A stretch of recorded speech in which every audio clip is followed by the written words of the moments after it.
Hello world, it is Saturday, June 12th, 2021, and looking outside, it's a little kind of cloudy, overcast, warm, humid again today. Today is the Pride event, which will be at the Deton Oasis, really close to the Depot Park on South Clinton. It's at 11:30 today. It's a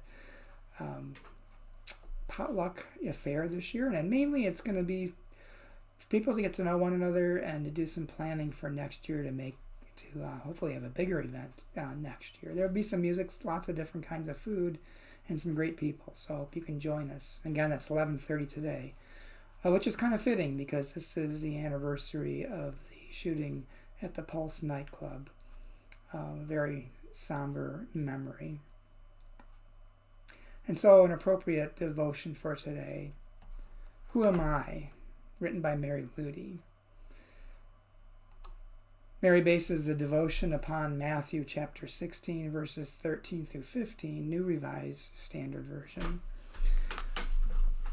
Jesus asked his disciples, "Who do people say that the Son of Man is?" And they said, "Some say John the Baptist, but others Elijah, and still others Jeremiah or one of the prophets." Jesus said to them, "But who do you say that I am?"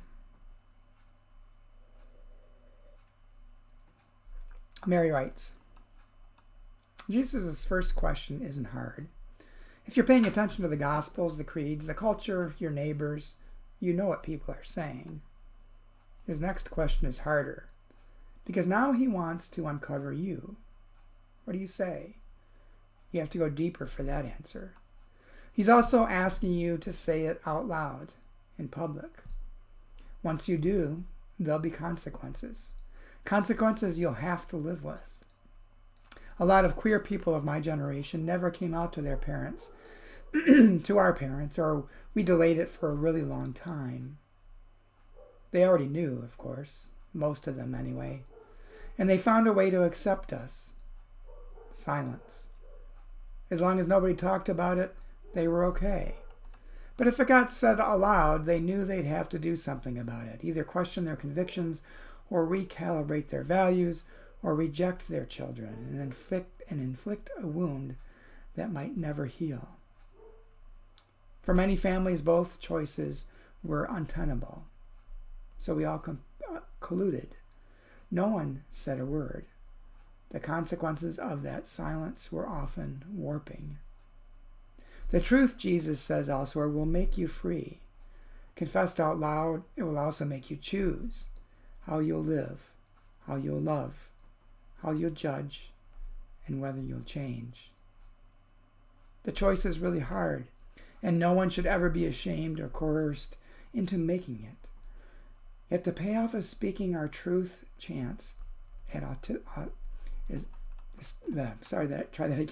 Yet the payoff of speaking our truth is a chance at authenticity for everyone. And Mary's prayer. For all who are colluding, pretending not to notice, keeping secrets, I pray. Jesus, have mercy on their pain. And in your good time and theirs, free everyone for the open lives everyone deserves to live. Amen.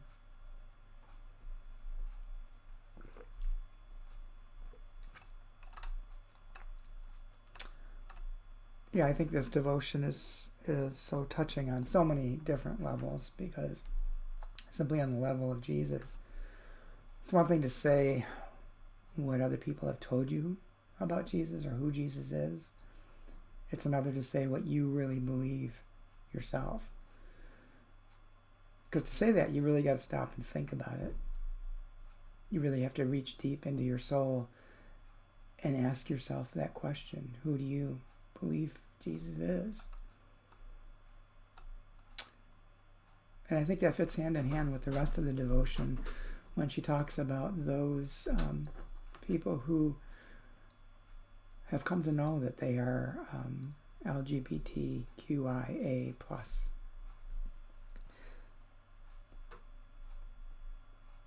And their relationships with their families and their relationships with everyone else. I've often talked about people I've known who have come out, and they were loved and cared for before they made public their feelings inside and their sense of who they were. So really all that changed after they came out was other people's attitudes towards them. The people themselves were the same people. So to turn people away, to deny your own children, or simply to wish to remain silent, that's hard. I hope during this month of Pride, we can open our hearts and our minds to all those around us, especially ourselves. And then we can say it out loud, who we are.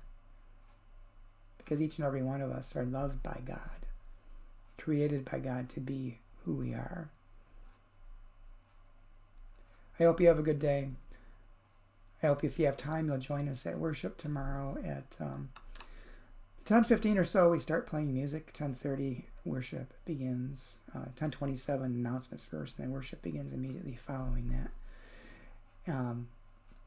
We're also on Facebook Live at St. John UCC, Defiance, Ohio, on Facebook if you prefer to watch from home still, but we are meeting in person. Still kind of a hybrid service, but we'll be evolving it and changing it over the next few months. And hopefully, if the pandemic behaves, and I should say if the people behave and control the pandemic, hopefully by the fall we'll have our choir back and a liturgy that looks more like it did before the pandemic hit. So take care. I hope you have a good day. And again, don't forget to join us if you'd like for a potluck lunch and some pride at 11:30 at the D-Town Oasis on South Clinton